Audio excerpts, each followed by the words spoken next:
E aí, gente, isso aqui. Essa é a aula 67 do Princípio Econômica Podcast.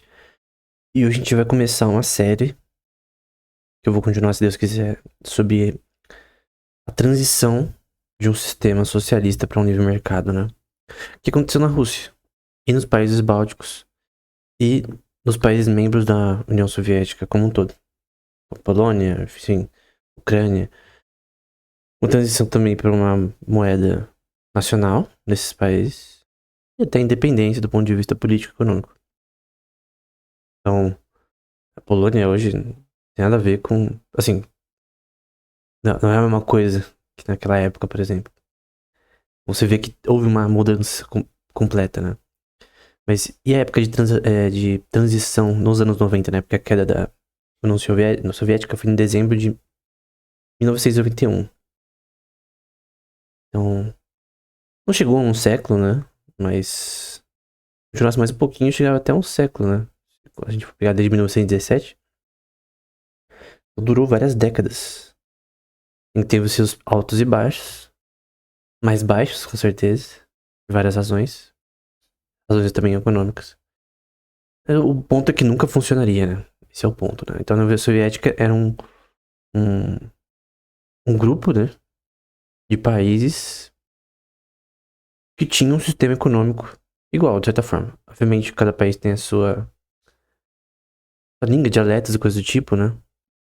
Mas você tinha uma visão comum entre eles, né? E o que eu vou usar como base aqui é um livro, né? É um livro pequeno de mais de 100 páginas do Yegor Gaidar. Ele também trabalhou nessa fronte, exatamente, dessa economia de transição, no governo russo. Não é alguém fora, um teórico fora do negócio. É alguém que estava lá dentro e que estava propondo ideias de transição. E esse livro ele escreveu nesse contexto. Então, lá para 1994, na transição, principalmente de 1991 até 93, em que houve a transição de moedas ficando cada vez mais nacionais, por parte da Latvia, da Polônia, da Ucrânia, Cazaquistão, enfim, Tajiquistão, enfim, vários países aí. Começou a mudar as coisas, né? E a questão é que o colapso foi por causa que o sistema econômico não funcionou. Eu sei que muitos analistas de plantão vão falar o contrário, mas a verdade é que, por design, nunca esse sistema poderia se sustentar por muito tempo. Ele era em trânsito, né? No sentido de durante ele já era ruim, mas ele não poderia se sustentar no longo prazo. Tem várias razões pra isso. A gente pode falar nessa e outras aulas. Né? Mas essa obra do Gaidar, ele realmente demonstra de uma forma até muito teórica, né? Então, ele como escritor, é realmente um cara... Não vou comparar com Cantillon e outros autores, mas ele é um cara bem teórico, né? Ele é um cara bem sistemático. Então, ele dá razões históricas e sociais... Sociais não, né? Sociológicas. Para razões de como a Rússia se desenvolveu para o que ela se tornou. Quais foram os problemas que geraram talvez a sua maior crise na história, de certa forma. Que foi o período da Revolução até a queda da União Soviética, né? Querendo ou não, muitas pessoas morreram no processo. Querendo ou não, foi algo que afetou a sua história, o seu país e países ao redor de forma crônica, né? Até hoje. Então, se você olhar para Cuba, Venezuela, Coreia do Norte, enfim, China, você vê efeitos, né? Que, de certa forma, a União Soviética também causou. Então, não afetou só os países membros ali. Assim, de uma forma ruim. Pra não dizer catastrófica, né? E até maligna. Mas, se a gente até viu o tema de forma totalmente neutra, é um sistema que não funcionava, né? Mas, enfim, por que não funcionava, né? Essa é a questão que a gente pode entrar. E um dos pontos principais do Gaider é sobre como a prosperidade em nações, ela vem inicialmente da visão de propriedade privada. Uma visão correta, né? O que é propriedade privada? Primeiro, o que é propriedade, né? Propriedade é a noção de posse. Ou seja, eu tenho um celular, por exemplo. A posse desse celular é meu. Ou seja, se alguém pegar ele sem minha permissão, nós teríamos um problema, né? Porque eu não dei permissão. E a questão que é privada, o privado desse celular, significa que ele é indivisível do meu ser. Ou seja, de mim. Assim como, por exemplo, de uma forma externa, né? Porque de forma intrínseca, meu corpo é. E o seu corpo também. Ele é intrínseco ao seu ser, né? É óbvio, né? Então ele é uma posse sua também. Só que é diferente, porque o celular é externo, né? Tipo, se esse celular explodir, se for roubado, ou o que for, é, a posse pode sair de mim, não vai ser mais minha posse, obviamente. Ou se eu vender, não vai ser mais minha posse. Porém, a posse do meu corpo, né? E o corpo de todo mundo é indivisível do ser, né? Então é uma posse que não pode ser alienada, né? Então quando você tem um ser humano, né? Quando a sua liberdade do seu próprio corpo, ela é violada, né? No sentido de que ele, por exemplo, a escravidão, por exemplo. Então você tem um direito natural básico da sociedade que não está sendo otorgado, né? Então você tem um problema, você tem um problema de direito natural. Tem um direito básico da sociedade que não está rolando, né? Então, o, alguém roubar dinheiro, coisa do tipo, é uma coisa terrível, mas imagina roubar da própria liberdade da pessoa, né? Dela ir e vir. Então, alguém coloca uma pessoa em cativeiro, por exemplo. Um ferimento da liberdade da pessoa. Obviamente é um crime, mas você não precisa nem escrever esse crime, porque esse crime, obviamente, você tem que escrever nas leis. Eu tô falando, é uma lei não escrita, né? No sentido de Cícero. É uma lei que ela é predicada anterior ao homem, né? Se você for mais do ponto de vista teológico, predicada em Deus. Se alguém for mais, talvez, cético, né? Ela é predicada na racionalidade óbvia, humana. Eu sou da visão que é predicada em Deus. A lei, né? Ela existe na mente de Deus eternamente. Ela sempre existiu antes do homem. É uma visão que ela é anti-ré. Anti-ré é um termo muito usado na filosofia. Eu vi pela primeira vez na filosofia da matemática, mas é antes da realidade, ou seja, ele existia antes do homem, do ser humano.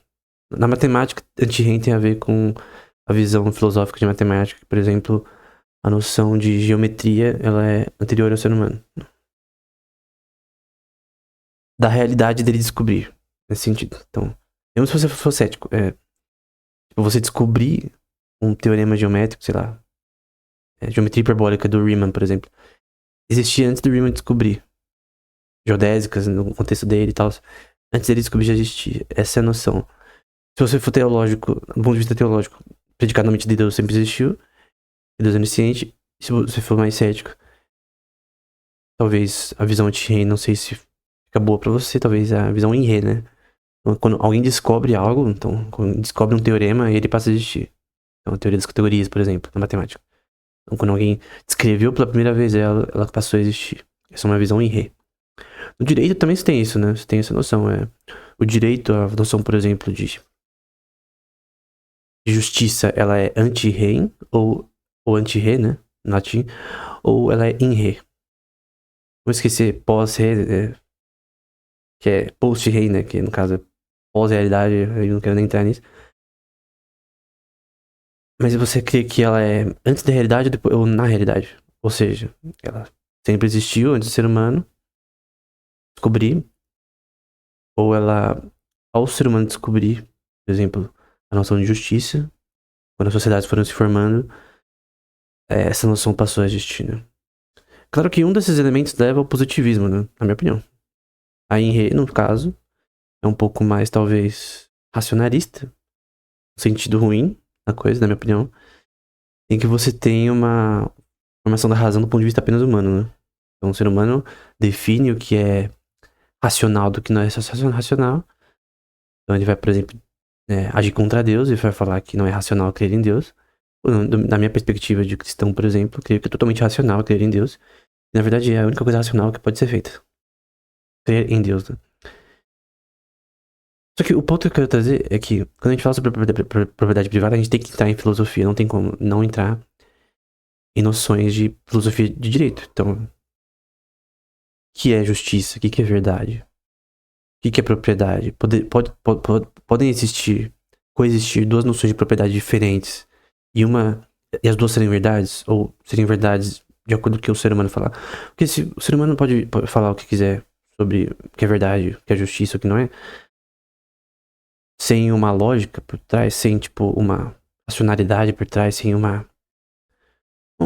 algo que, sem bom senso. Então você fica tipo, mas como eu decido se algo é ético ou antiético, por exemplo? Se a sociedade forma isso no positivismo, por exemplo. Então, por exemplo, o modelo econômico socialista. Do ponto de vista de direito, por exemplo. Como que eu sei que a visão deles de direito tá errada? A visão deles, não só de econômica, de mais-valia e coisa do tipo, mas a visão de que, por exemplo, eles são contra aluguéis. A versão comunismo, né? Socialismo também. O Marx era contra aluguéis. Até ele se deturgou, no sentido que ele tem que ser contra aluguéis, que seria a favor de aluguéis, tem forma de formação de capital passiva. Então, vamos supor que ele considerasse que aluguel fosse justo. Ele ia ter que dizer que juros também é justo o empréstimo, porque tem uma relação entre a noção de aluguéis, forma de renda passiva, e juros em empréstimos. Sendo o aluguel de uma casa um capital fixo. Por mais que. E eu não. Por exemplo, a minha visão, a minha visão do Adam Smith, que capital fixo e capital. Tem que o Marx usa é líquido, né? É traduzido para liquid capital, eu acho que em inglês, não lembro exatamente. Mas. Eu não sei o termo alemão pra isso, mas. O grande ponto é que você tem a diferença entre capital fixo e variável em Marx e não na visão tradicional de Smith. Adam Smith. Eu creio que, de fato, é muito difícil você dizer que capital fixo é totalmente diferente do capital variável. Até porque você tem flutuações de preço e de valor em casas. Então, qualquer tipo de propriedade imobiliária. Então, como que você vai fazer isso? E em relação com o próprio dinheiro em si, né? Então, e dinheiro é só uma commodity que uma medida de valor. Então, ele não é capital em si. Então, tu tá perdendo a noção do que é capital de fato. Então, o grande ponto é que se ele considerasse que o aluguel fosse justo, a teoria dele de mais-valia ia cair. Tipo, ele tinha que crer que aluguel é injusto. E quando você vê na economia da União Soviética, você tinha essa noção. Por exemplo, que aluguel não era algo normal, era algo que o que você tinha era um pagamento pro Estado em relação ao que seria, entre aspas, aluguel, né? Seria, tipo, o custo de manutenção e coisa do tipo da propriedade. Claro, é dada pelo governo. Só que você pode falar, isso vai me dar condições de moradia melhores. Que é isso que é o objetivo, né?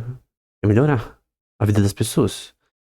Só que na verdade você viu o contrário. Eu não tô falando sobre apenas a história, tô falando, é óbvio que economicamente é impossível de entregar algo que na escala de aumento populacional da União Soviética como um todo, ou da Rússia, ou da Ucrânia, ou outros países, moradias melhores, porque é simplesmente impossível.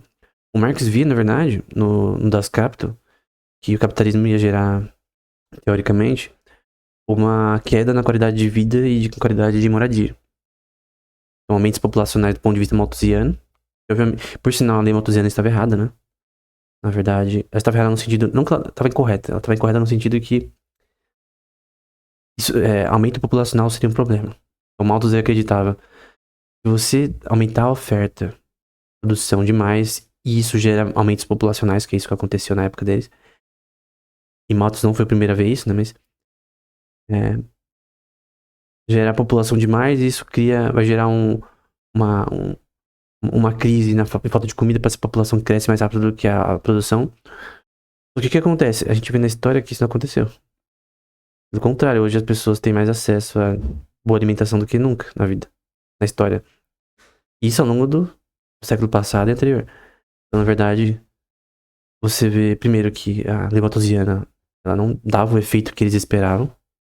Estava errada no sentido de que aumentos populacionais seriam ruins. Eles não sabiam, eles não tinham informação também, que depois de uma sociedade se desenvolver o suficiente, como os Estados Unidos, por exemplo, a taxa de natalidade decresce. Ou seja, você vê que a taxa de nascimento decai. Isso é normal. Por que a taxa de nascimento decai? Pelo aumento de custo de vida. Você tem uma sociedade melhor de moradia, comida, PIB per capita, salário per capita. Porém, a grande mudança é que você tem um maior custo de vida. Naturalmente, as pessoas têm menos filhos, mas isso é normal. Também não tem nenhum problema com isso.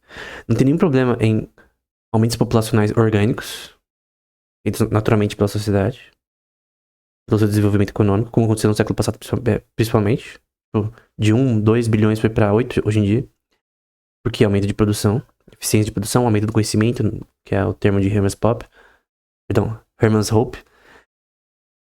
um grande ponto é que todas essas previsões que ele tinha, o Marx no caso, não aconteceram. Então, não se concretizaram. Então, você tem a história mostrando que ele estava errado. E o seu modelo implementado também, ele não tinha como dar certo. E ele não deu certo. E o autor, ele cita um termo que é Recurrent Poverty, página 6. Pobreza recorrente, né? Ele vai dizer que tal sistema provê nenhum incentivo para ninguém produzir nada. Ou para engajar em atividades econômicas. Empreendedores que não têm garantias sempre serão dependentes ou ficarão preocupados em como dar bribes, né? Que é subornos. Ou quem dar subornos. Ou tentar fazer todo tipo de transação ilícita para gerar um lucro maior para ao menos ter um incentivo para produzir. Mas num sistema como esse da União Soviética, você não tem essa coisa mais básica que é motivação. Então, tu tá no chefe de uma empresa, mas a empresa não é sua. Já é o suficiente pra talvez você não querer que aquilo seja. Não vai te dar benefício real. Teu salário não vai mudar muito. A não ser que você seja amiguinho dos caras lá no topo. Então, no fim, você não tem incentivo pra. É uma coisa psicológica, né? Mas. Você não tem incentivo. As pessoas não funcionam que nem máquinas, né? As pessoas precisam de incentivo pra fazer as coisas. Se ela não tem incentivo. Se algo não é dela, do ponto de vista empresarial, ela não vai. Ela vai ter sempre a mentalidade de funcionário, né? Que é sempre, obviamente, fazer o suficiente ali só pra ganhar o salário e ir pra casa. O que é normal. Porque a mentalidade de um empresário tem que ser diferente, né? Ele vai se esforçar pra cacete, mas ele sabe que aquilo vai ter retorno, né? Aquilo é dele. O lucro vai ser dele. Diferente desse sistema, porque todas as coisas são do governo e o planejamento econômico, ele normalmente é extremamente inferior ao sistema orgânico privado. Então você tem um sistema que, primeiro, tá na mão de pessoas que são incapazes de fazer ele funcionar e que não permitem que mesmo as pessoas que sabem como, tipo, saberiam se tivesse oportunidade para fazer o sistema funcionar, que é o ponto de vista do mercado privado, né? Bom, o que é o mercado privado? As pessoas têm liberdade para fazer suas transações, suas produções de sei lá o que, o cara quer vender um refrigerante, um novo tipo de cookie. Cara, eu tava pensando, essa semana, clube social, cara, que teve a ideia, esse tipo de bolacha específica num saco, tem uma marca assim que tem assim, na minha opinião, é uma marca que tem um branding muito bom. Pelo menos na minha visão de infância sempre foi assim. Isso subsiste até hoje. O sucrilhos, por exemplo. Não, eu tenho ideia de criar um cereal, por exemplo. Essas ideias, elas vêm de forma totalmente, entre aspas, randômica. Pessoas têm essas ideias e tentam arranjar capital da melhor forma. Trabalho, tempo pra gerar esses produtos e, enfim, for bem sucedido. Beleza, se não for, a empresa vai à falência. Mas tudo vem de incentivo e de ideias que são totalmente individuais e privadas, ou de grupos individuais, no sentido de poucos indivíduos. Então, é assim que uma economia normal deveria funcionar, para ela ser próspera, né? Obviamente, o que mais importante nem é isso, é o aumento do conhecimento humano, né? Se você não... Tipo, o capital não é uma coisa mais necessária para uma empresa. É eficiência de capital. Você tem que ter conhecimento. Então, eu tenho conhecimento de uma nova forma de produção de algum tipo de material, de metal, por exemplo, ou tipos de formas de você ter um design diferente, de fabricação, coisa do tipo, que vai aumentar a eficiência de produção, eu vou conseguir vender com uma qualidade maior, com um design melhor, a um preço mais barato. E não vou vender só pro Brasil, vou vender pra, sei lá, pra Europa, pros Estados Unidos. Tenho distribuidores que vão fazer isso pra mim, não vou precisar fazer tudo sozinho. Tenho terceiros que podem fazer minha eficiência de produção ser maior. E nesse estágio, de ser até um próprio produtor, né? Não só de você ter uma fábrica terceirizada que fabrica seu produto, mas você mesmo fabricar depois de um aumento significativo da sua operação, né? Embora às vezes é melhor você terceirizar, tipo a Netflix terceirizando computação na nuvem para gerar o sistema de streaming deles. Mas, por exemplo, uma Coca-Cola ou Pepsi é melhor que elas produzam elas mesmas seus produtos, se possível, de uma forma mais com o menor custo possível, né, para gerar mais lucro. até um preço menor pro consumidor final. Então tudo isso vem de liberdade econômica, que no fim é só uma liberdade mínima para uma sociedade se desenvolver. Porque a questão, por exemplo, ele vai usar o exemplo da Rússia, né? Sobre burocratização da privatização, em que você tem pessoas, políticos no governo, que o único foco deles é tirar o máximo possível de um ganho deles, uma renda extra deles do próprio Estado. Né? Eles tentam achar formas de burlar as leis e a ética. Então, eles não são pessoas honestas. Que assim, essas pessoas que eu tô citando, não falando que todos os políticos são desonestos, mas aqueles que praticam corrupção continuamente, e praticam. Não, se praticam uma vez também já é crime, né?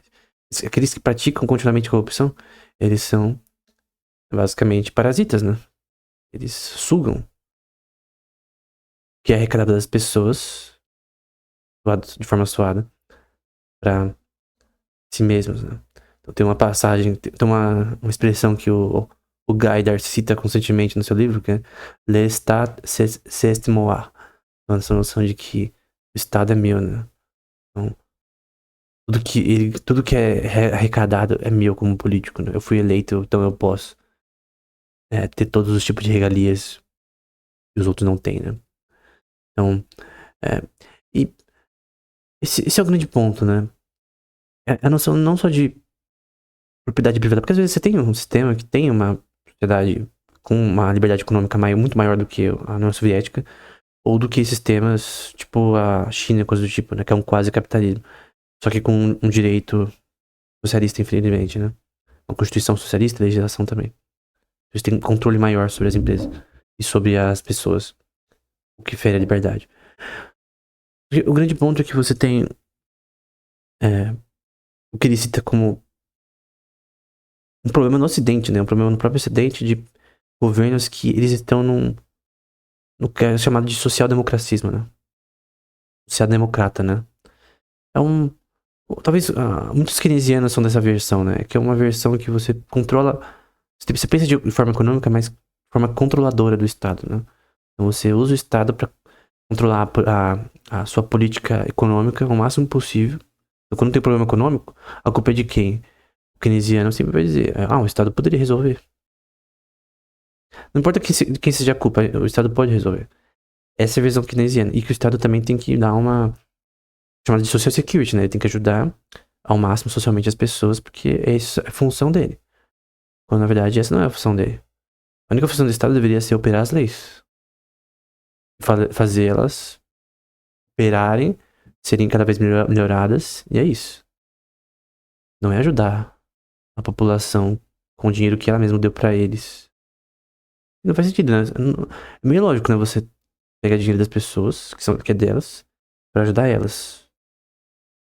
Mas no fim, tirando que seja de infraestrutura e coisa tipo, no fim tu tá basicamente torrando dinheiro se você não tem os resultados que você disse. Então, por exemplo, subsídio americano no setor da saúde. Então tem um subsídio pesado, dinheiro do governo pra pagamentos de coisas na saúde pra população. É uma coisa boa, né? Obviamente boa. Então você quer melhor saúde e tal. Só que resolve o problema? Não. Então você tem, na verdade, o que o subsídio cria é uma dependência de subsídio de hospitais e também um efeito não só de aumento de preços, né? Mas de uma desregulação do que seria o normal, orgânico. Então, por exemplo, no Brasil. Obviamente, todo mundo que tem grana vai no hospital privado. Albert Einstein, ou o que for. Tem muitos hospitais públicos, cara, que são, tipo, alto nível. Até melhor que privados. Então, então você tem as santas casas da vida e que muitas, em alguns aspectos, né? Em algumas áreas são no nível mesmo nível de que um Albert Einstein ou um sírio-libanês. Mas a verdade é que quem tem grana sempre vai pros privados, normalmente. E quando a gente vai pra coisas mais simples, tipo consultas e coisas do tipo, o privado é sempre superior. Por quê? Porque, obviamente, ele tem um sistema que tem. As pessoas têm incentivo para que aquilo seja profitável, né? Você tem que ter lucro e pra você ter lucro, você tem que fazer as coisas rodarem de uma forma eficiente, honesta, ética. Talvez O mercado da saúde é o que mais tem que ter honestidade. Então, tu quer fazer lucro, obviamente, porque senão o hospital falha, vai à falência, não tem mais como pagar os médicos. Mas, e pagar, por exemplo, depreciação de equipamento, comprar novos equipamentos, melhorar o estado do hospital, pesquisa e desenvolvimento, para tratamentos como de câncer, coisa do tipo, que não é barato. Mas a questão é que tem que ter ética, obviamente, nesse sistema de livre mercado, né? Mas a questão é, o sistema de subsídio ou de saúde pública, ele funciona? De fato? Ele resolve o problema? Mas pode falar, nunca o problema vai ser resolvido. Claro que nunca vai ser. Tipo, nunca vai ter. Tipo, por mais que a pobreza no mundo diminuiu por conta do capitalismo, por sinal, ao longo do último século, obviamente isso não acabou com totalmente. Por exemplo, o Brasil comparado ao agora, ao que era 50, 100 anos atrás, não tem nem comparação, cara. É questão de diminuição da pobreza. Obviamente, você tem uma diminuição contínua, significante, estatisticamente, e que ninguém pode falar contra essa questão. Obviamente poderia ser melhor, mas a questão é de quem é a culpa que não foi tão bom quanto poderia ser. Então, o Brasil cresceu apesar da visão progressista, né? Apesar de mais de 2 décadas de uma política que não visa a racionalidade na economia, no direito e na política. Então, o Gaider, ele vai falar sobre essas questões no livro, e alguns pontos que eu quero citar, por exemplo, era da Rússia antes da Revolução. Você tinha um problema já com os Tsars, né? Tinha o fim com Alexander, né? Você teve o fim, sim, do service, da escravidão, de certa forma.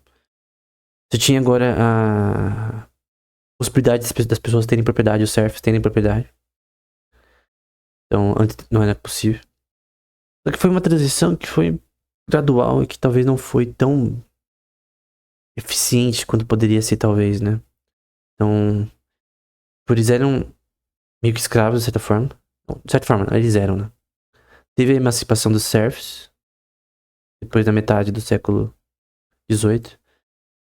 Mas, por mais que os direitos deles foram aumentando, meio que não era uma coisa no sentido de ter uma liberdade de fato.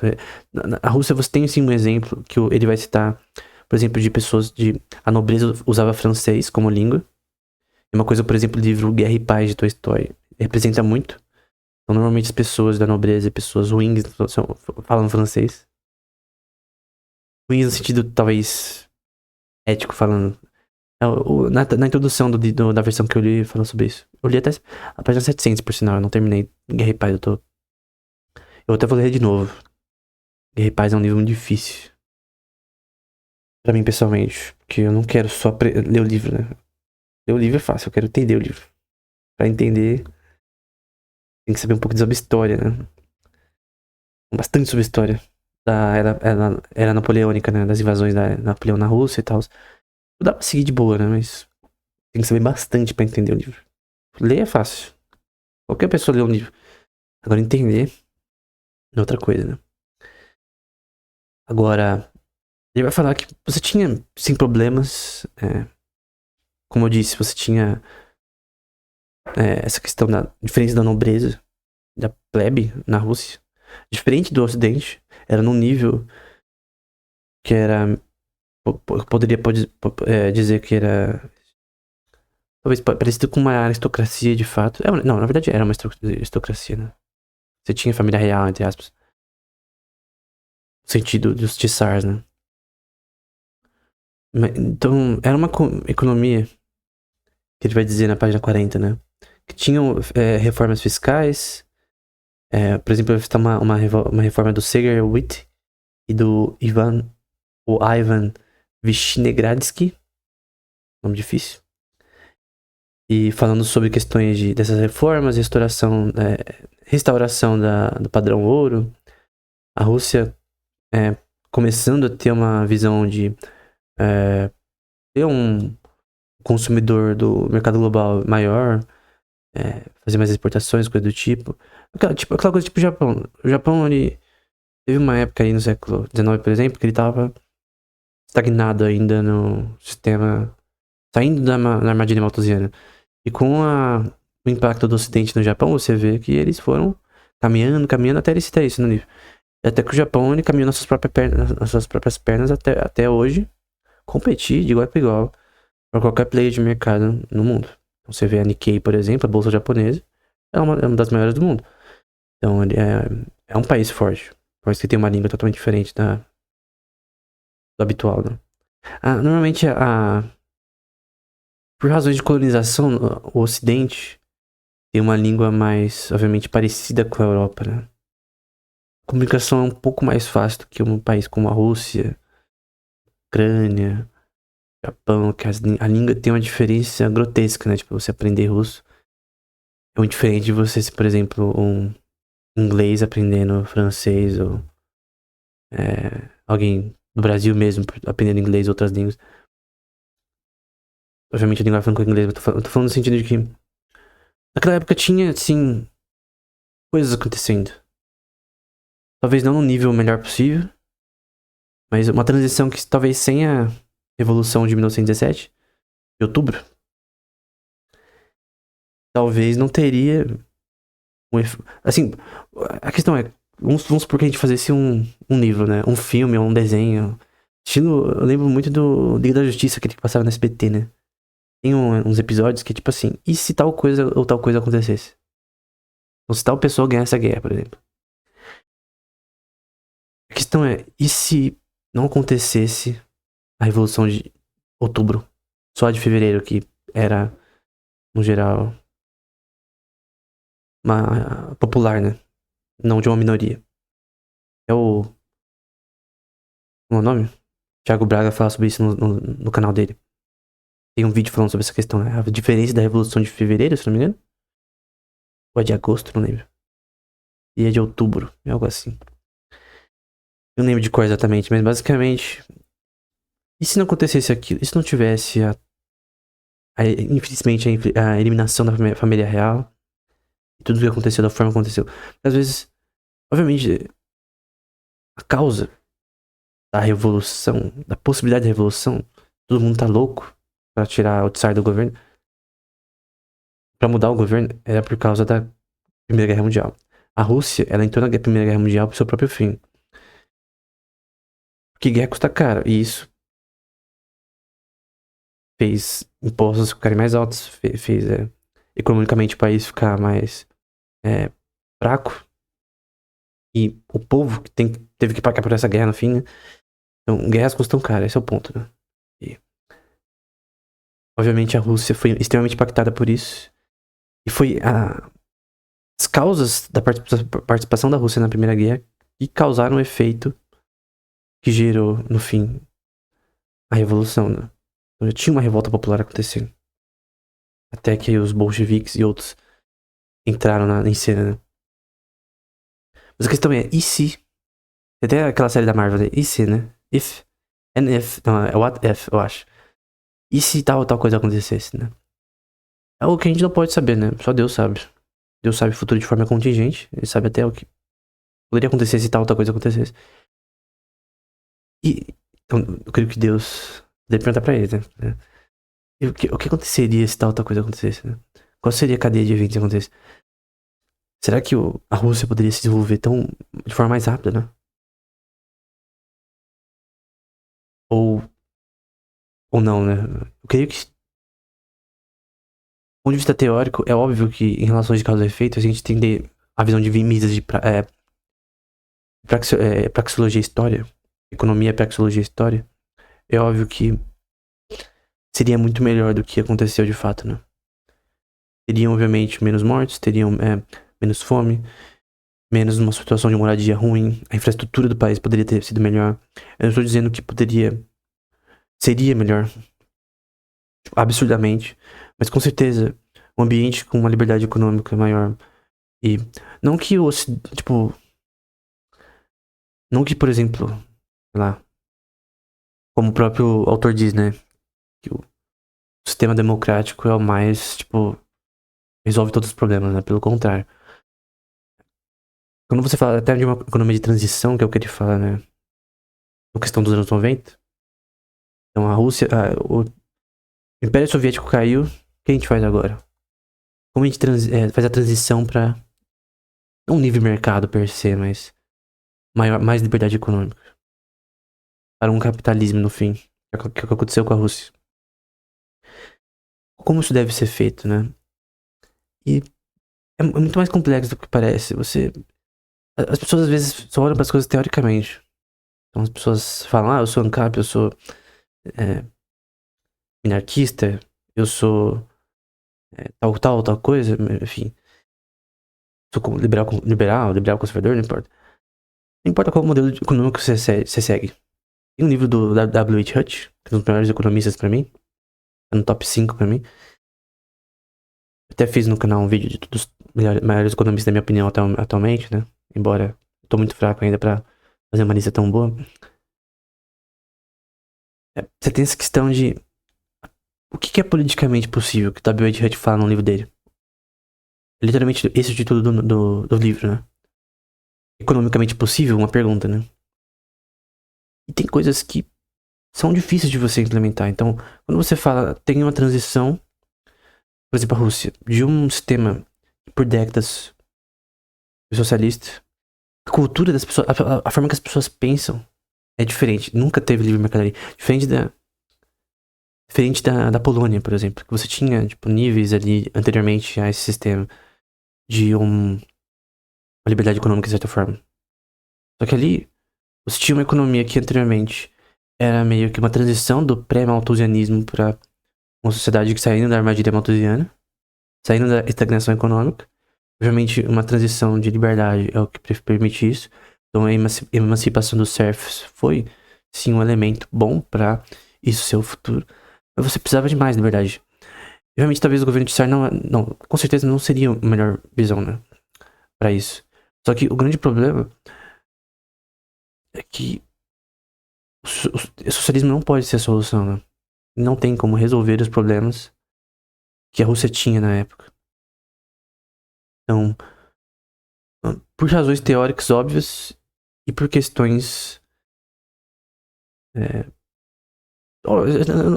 Não tem como ser tão óbvio, né? Porque não é nem que não funcionou. É que nunca poderia funcionar, teoricamente. Entender praxeologia, relações de causa e efeito na economia. Nunca iria funcionar. É impossível. Não tem como um sistema sem motivação para as pessoas produzir de fato, coisas eficientes de forma a dar poder de compra para a população para ter um crescimento econômico no país. E o crescimento econômico tira as pessoas da pobreza, né? Então a gente tá falando de um sistema que faz o contrário do que ele quer fazer. Na minha visão, os fins não justificam os meios.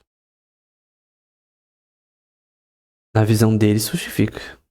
Então, eles usaram meios malignos, né? Não é nem minha opinião aqui, mas eles literalmente fuzilaram a família real. Como um país começa através de uma matança, né? Revolução Francesa. Como que você acha que a França daria certo se... Eu tô dizendo que não deu certo, tá? Um país que eu não gosto é a França, historicamente falando. Um país ele pode dar certo se em questão de liberdade, sendo que a origem da mudança foi totalmente catastrófica. Então, eu acredito que a França, do ponto de vista por várias razões, é um país que, historicamente, fez muita merda. Não que todo mundo tem a mão no fogo no fim, né? Mas esse negócio de revolução não necessariamente é uma coisa boa. Se você usa meios antiéticos e malignos para isso. Então tem uma grande diferença, na minha opinião, da Revolução Americana e da Revolução Francesa. A questão da forma que isso é feito e por que isso é feito. Então, eu já falei mais sobre isso no curso sobre o conceito de liberdade do Rothbard, né? Eu falei com detalhes sobre essa questão, né? Então, ele vai dizer que sobre o imperialismo do Lenin, né? Na página 48. Três coisas, né? Que o Lenin acreditava nessa visão de imperialismo. No ponto de vista capitalista, né? O monopólio capitalista. O capitalismo do ponto de vista parasítico. E o capitalismo morrendo, né? Então essa era a visão dele em relação a o que seria o imperialismo separado do capitalismo, né? E sobre a visão dele do que 3 notas do que deveria ser feito, né? É a consolidação, primeiro ponto, né? A consolidação de todos os bancos, aqui é a página 51. Em apenas um banco. Um banco. Então tinham vários bancos ali na Rússia e você tem um banco só. E as operações totalmente reguladas pelo Estado, então você tem a nacionalização de todos os bancos todos os bancos. A nacionalização de todos os sindicatos. Monopólio de produção e coisas do tipo. Tudo. E a abolição de trade secrets ou segredos de transação, né? Então tudo tá patente pro Estado e ele controla tudo, né?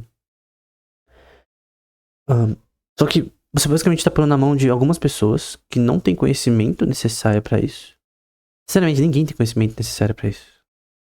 Você põe, cara... seus economistas favoritos. Você põe lá o Von Mises, o Rothbard.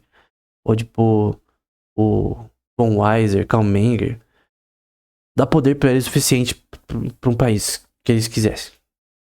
Eles não iam conseguir fazer... como posso dizer? Eles não conseguiriam melhorar o estado do país com controle absoluto sobre ele. Eles nem iam querer, né, no caso. Porque você querer planejar tudo é impossível, cara. Tudo basicamente não tem...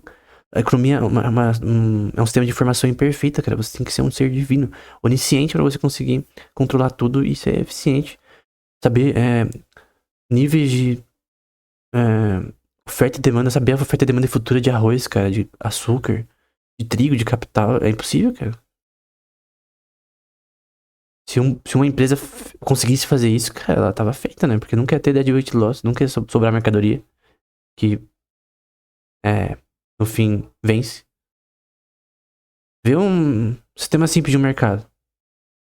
Cara, não tem como calcular a oferta e demanda, é impossível. Não sabe quantas pessoas vão comprar, você não sabe qual é a demanda. Você pode pegar a estatística prévia do seu negócio e de outros negócios pra isso. Consultoria e tal. Questão logística. Mas nunca vai ser eficiente de forma 100%, porque é impossível.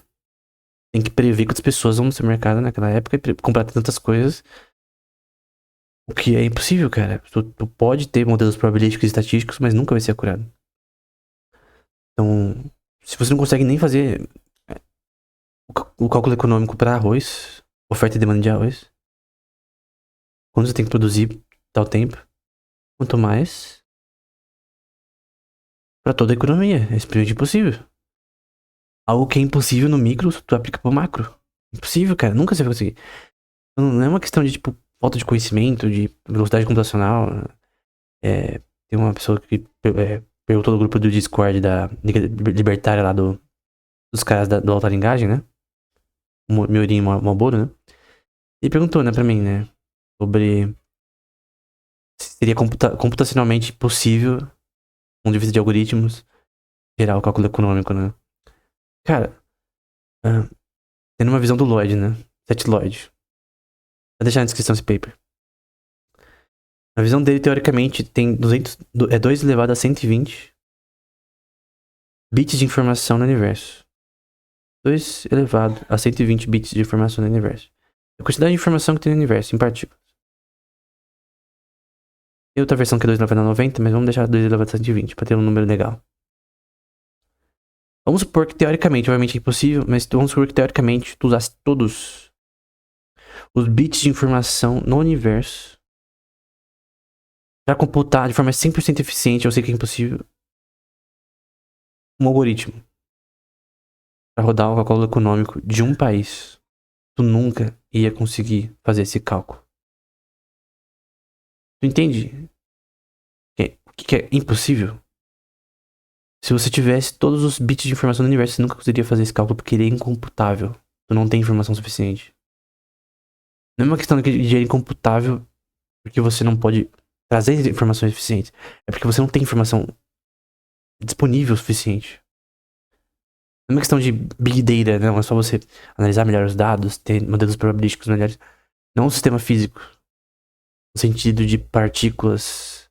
Economia não é sobre partículas e sistemas termodinâmicos em equilíbrio.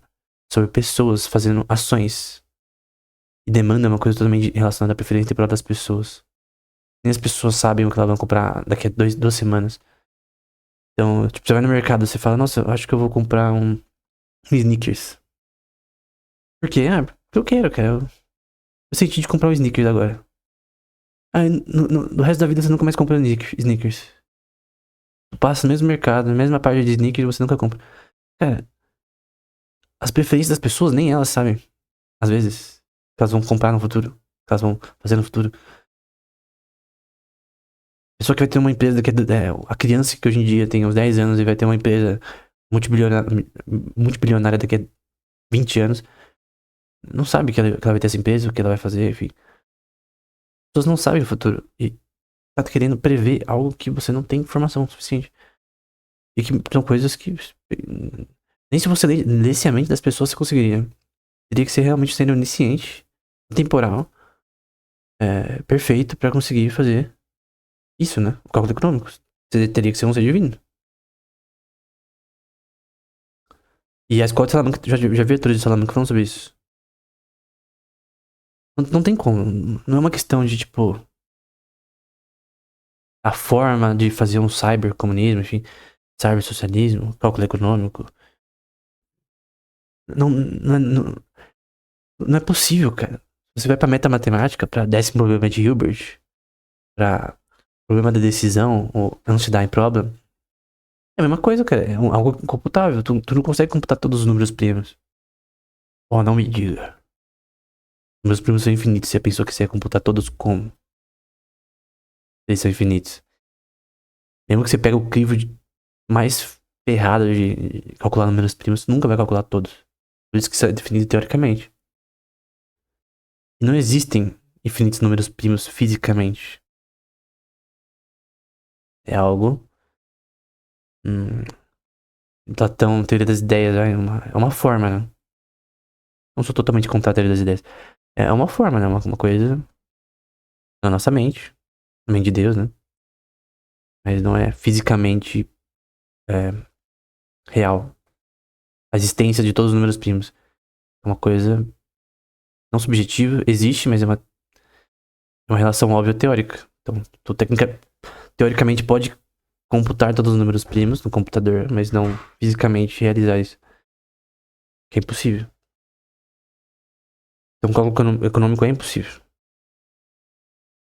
Mas eles estavam tentando fazer esse cálculo continuamente. Então, você tinha problemas até de relação de a moeda sendo usada na União Soviética, né? Que tinha, tipo, basicamente um sistema que ele falhava continuamente em relação de preços e em relação da paridade de preços e moeda.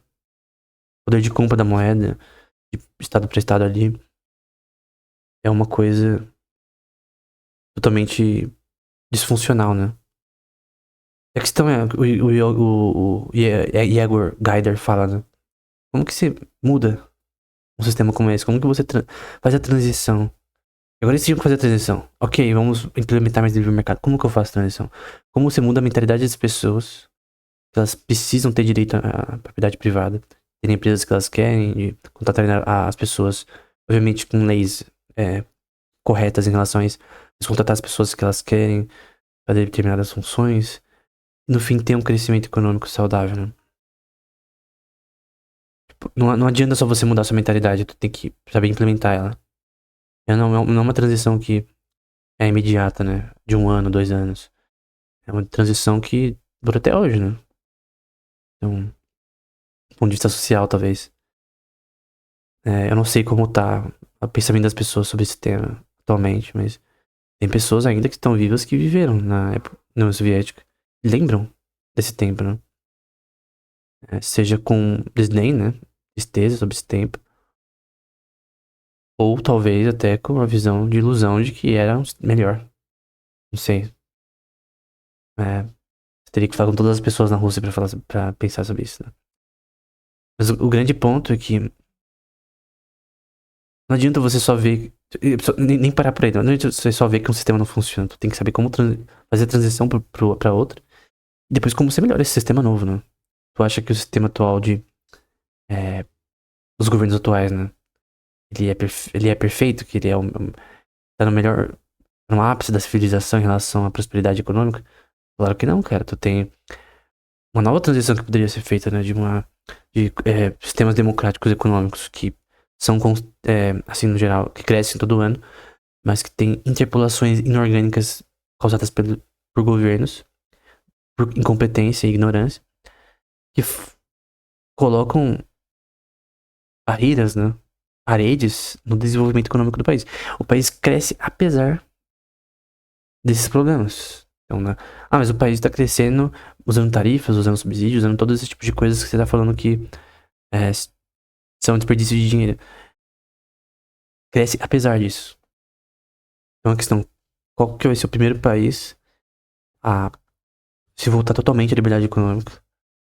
Ponto de ele ter um sistema que primeiro arrecada mais porque você diminui impostos e arrecada mais.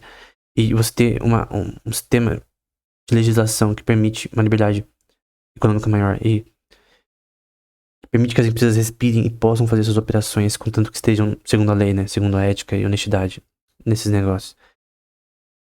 Você tem a possibilidade, né? Crescimento, né? A probabilidade, a possibilidade. E é nessa possibilidade de crescimento que vem da liberdade econômica, que vem na propriedade privada, tipo, da legislação não colocar algemas nos empresários para conseguirem ter retornos. Tem empresas que vão à falência no Brasil ou não conseguem crescer porque se ela faturar mais que tanto, vai ter mais taxas de impostos e no fim, o faturamento dela no final líquido, o lucro líquido vai ser menor. Então ela é punida por crescer. Porque ela tem. Porque são impostos progressivos. Então como você punir uma empresa que ia te dar mais dinheiro, governo? Ela tá punindo a empresa por crescer. Uma imbecilidade. Porque tecnicamente eu acredito que o fim que eles querem é arrecadar mais, né? Mas tu não arrecada mais cobrando mais, tu arrecada mais permitindo as empresas respirarem, né? Terem mais liberdade e, com liberdade eu quero dizer, direito natural delas em relação a fazer as transações que elas quiserem, com quem quiserem. Então, tarifas, obviamente, não visam isso. Visam proteger o mercado nacional. Danificando o próprio mercado nacional. Cara, tem pessoas que importam produtos de fora, pequenos empresários da China pra vender no Brasil. Nem não consegue, quando tem tarifas que impedem isso. Às vezes, mesmo assim, ele tem lucro. De tanto que é cara do Brasil mesmo em si. Então, o protecionismo ele não funciona, por exemplo. Então, por que tem países que ainda fazem protecionismo? O protecionismo, ele é uma amarra num país. Por que as pessoas ainda fazem isso? Ainda usam tarifas, como o Trump nos Estados Unidos. Esse é um problema. Então, você tem uma transição agora. O que pode ser melhorado no governo atual, né? Só que é só melhorar o governo atual que a gente quer ou fazer uma transição completa, né? Então, obviamente, existe uma transição do socialismo para a União Soviética para entre aspas, um livre mercado. Mas livre mercado no sentido mais livre do que antes. Comparado, né? Mas e a próxima transição, né? Qual que é a próxima transição que deve ser efetuada no próprio capitalismo, né? Eu creio que é de uma sociedade que vai olhar para o social-democracismo com desdém e que vai ver que há muito mais para se fazer em relação à liberdade econômica e que talvez a gente esteja no caminho do meio entre o socialismo e o capitalismo por conta desse progressismo que no fim gera um efeito, obviamente, menos pior que o socialismo, mas que impede o crescimento econômico no nível que deveria. Então, tu precisa de um crescimento orgânico. Então, você tem que deixar, como o Keynes dizia, a lei reinar. Só a lei. E não políticas monetárias que, no fim, não causam o que elas querem causar, não. O efeito que eles querem causar. Que criam as próprias crises, cara. A crise de 2008 nos Estados Unidos foi causada pelo próprio governo dos Estados Unidos. Não foi identificada a tempo pelo próprio governo dos Estados Unidos. Então, não é nem questão de regularizar os CDOs lá que causaram a crise, mas é uma questão de reservas estacionárias, cara. Se você não tivesse reservas estacionárias em cheque e moedas fiduciárias, a crise nunca seria do tamanho da proporção que tomou. Você não teria bancos indo à falência total. Por que os bancos iam à falência na crise? Porque eles não tinham reservas, cara. Reserva fracionária, isso não funciona. Por que continua ainda? Mesmo num sistema capitalista. Parece que não é, né? Parece que é meio que um capitalismo meio meia boca, né? Meio meh. Porque você tem elementos totalmente inúteis e totalmente irracionais. Imbecis. Não tão imbecil quanto o socialismo, mas imbecil o suficiente para ser uma amarra para o crescimento econômico do país, o que afeta o povo na prática, o poder de compra da população e a prosperidade dele. Então, com certeza afeta preços de aluguéis, preços associados a poder de compra de moradia, qualidade de vida e etc. Então, a sociedade obviamente está melhor hoje em dia do que em qualquer momento na história, apesar dos reveses causados pela irracionalidade e imbecilidade, a falta de bom senso e noção de que a gente tem que aprender com a história, né? Pra terminar, né? A gente tem que aprender com a história, a gente tem que aprender que tem coisas que não funcionam. Seção de preço não funciona, tarifas, protecionismo, reservas fracionárias, moeda fiduciária.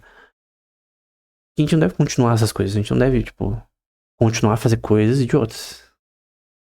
Se não funciona, pra que você vai usar? Você vai ser dado como idiota, né? Porque, pô, você tá fazendo uma coisa que não funciona e continua fazendo. Como que tu é um administrador público? Que, desculpa, o Estado não é diferente de uma empresa. Questão de gerenciamento. É uma posição de business. Então, se o cara não saber desse tema, ele não vai conseguir operar as coisas de forma correta. É uma coisa de business. Eu lembro de um curso indiano, por sinal. Os caras falavam, não, então, administração pública não é sobre. Não é que nem empresa, não é que nem nada disso. Cara, é a mesma coisa, cara. Tu vai administrar pessoas, obviamente, de um ponto de vista diferente, mas no fim tu quer uma visão de macro, obviamente, uma visão mais controlada, gerar prosperidade do país, né? E você tem que tomar medidas, você tem que ter pessoas em cargos específicos, ministros pra fazer isso pra... Você não pode fazer tudo sozinho, né? Você tem pessoas pra fazerem coisas pra você, né? Implementar a sua visão em áreas da economia do país, na parte do direito do país, enfim. Mas o grande ponto é que você tem que ter uma visão de que coisas que não funcionam não podem ser continuadas, né? Então, um sistema que não funciona não pode ser... Você não pode ser um cão voltando ao próprio vômito, né? Mas mesmo que ele não volte ao próprio vômito, né? Se ele só, sei lá, lamber o vômito apenas, sei lá. O caminho do meio, ele não é bom. E o Brasil está no caminho do meio, por sinal. Nós precisamos de uma transição. O Brasil é um dos países que mais cobram impostos, um dos que mais tem um baixo retorno desses impostos, é um dos países que tem mais corrupção, que o crescimento econômico ocorreu ao longo das últimas décadas, mas poderia ser muito mais do que foi. Então, a questão é, por que o Brasil não conseguiu se desenvolver tanto quanto ele poderia, embora ele tinha capacidade? Cara, tem tantas pessoas, grupos extremamente inteligentes no país, apesar dos problemas, né? Então, o Brasil tem um impacto internacional relativamente amplo. Olha lá, obviamente o PIB não é uma medida tão boa, mas o PIB, no geral do Brasil, ele é um dos maiores do mundo. Exportações do Brasil, muitos países são dependentes do país em relação a coisas que o Brasil tem uma vantagem de produção na agricultura, principalmente, muito grande. Eu vejo, por exemplo, na Nature, eu não vi recentemente, mas acho que ano passado, retrasado, como até pesquisa acadêmica, o Brasil ele também tem avanços, por exemplo, na área da biologia, principalmente, e agricultura. Você tem um país que de fato gera bastante retorno. Mas o grande ponto é, apesar dos reveses, né? Poderia ser muito melhor. Apesar dos reveses, ele continua. Porque é um país que tem muita capacidade de produção e serviços e como eu disse, tem sim tanto. Como posso representar isso, né? Tem tantas empresas boas no país, né? Empresas que de fato geram até investimentos internacionais continuamente. O BTG Pactual toda a vida, iFood, enfim. A questão é, o país cresce apesar dos problemas, né? Então, a questão é, qual que é um momento de transição que o Brasil poderia aprender com o que eu creio que o Gaidar diz, né? Obviamente, tu tem uma transição do socialismo pro capitalismo que é muito diferente. Uma transição mais brutal. Mas talvez poderia ter outra transição, né? Um modelo progressista, um modelo que atira com a 12 nas suas próprias pernas para um modelo que tem uma liberdade econômica maior, dedicado em direito natural, e que permite a possibilidade do que Jefferson diz como the pursuit of happiness, né? A busca pela felicidade. Que na visão de Jefferson, da Declaração de Independência, essa busca pela felicidade era a questão da possibilidade. Estava no reino da possibilidade. A coroa inglesa estava impedindo as colônias de buscarem sua própria prosperidade.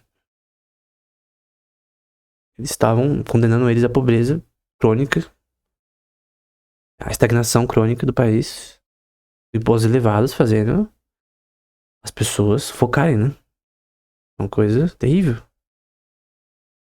Reduzindo o país a futura pobreza, né? Ser independente da coroa. Então você tem uma mudança, por exemplo, nas colônias americanas, que foi assim, extrema, né?